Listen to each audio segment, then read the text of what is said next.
সিরিয়ার উত্তর পূর্বাঞ্চলের হাসাকা প্রদেশে আইএস সদস্যদের আটকে রাখা একটি কারাগারে হামলার চেষ্টা প্রতিহত করেছে সিরিয়ান ডেমোক্রেটিক ফোর্সেস এসডিএফ। মঙ্গলবার আল সিনাআ কারাগার ঘিরে মর্টার ও ভারী মেশিনগান ব্যবহার করে হামলাকারীদের ঠেকায় এসডিএফ।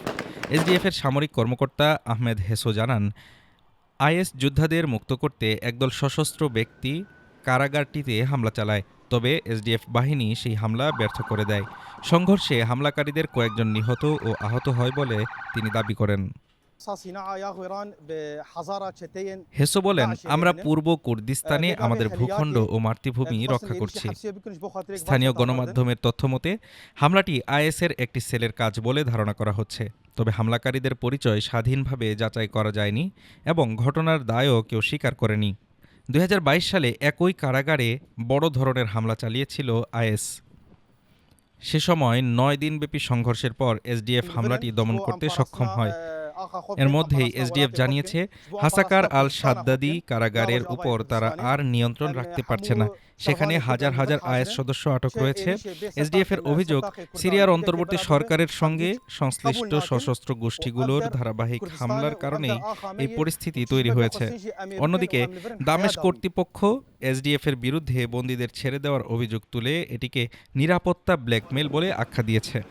হাসাকা প্রদেশে আইএস সদস্যদের আটকে রাখা একাধিক কারাগারের পাশাপাশি রয়েছে আল হোল শরণার্থী শিবির, যেখানে আইএস সংশ্লিষ্ট পরিবারগুলো বসবাস করছে।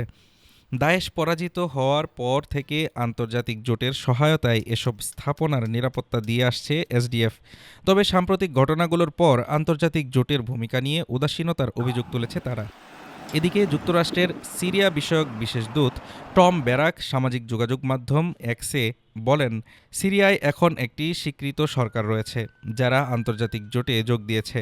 তার মতে মাঠ পর্যায়ে আইএস মোকাবিলায় এসডিএফ ও ওয়াইপিজিআর একমাত্র প্রধান শক্তি নয়। এই পরিস্থিতির মধ্যে মঙ্গলবারই অন্তর্বর্তী সরকার ও এসডিএফ একটি সমঝোতায় পৌঁছানোর ঘোষণা দেয়। এতে বলা হয়, নিয়ন্ত্রিত অঞ্চলগুলো একীভূত করার বিস্তারিত পরিকল্পনা নিয়ে আলোচনার জন্য এসডিএফকে 4 দিন সময় দেওয়া হবে। সমঝোতা হলে সরকারি বাহিনী হাসাকা ও কামিশলির নগর কেন্দ্রে প্রবেশ করবে না বলেও জানানো হয়। এসডিএফ জানিয়েছে, তারা দামেস্কের সঙ্গে যুদ্ধবিরতিতে পূর্ণ প্রতিশ্রুতিবদ্ধ এবং তাদের উপর হামলা না হলে কোনো সামরিক পদক্ষেপ নেবে না। Desk report, Dhaka today.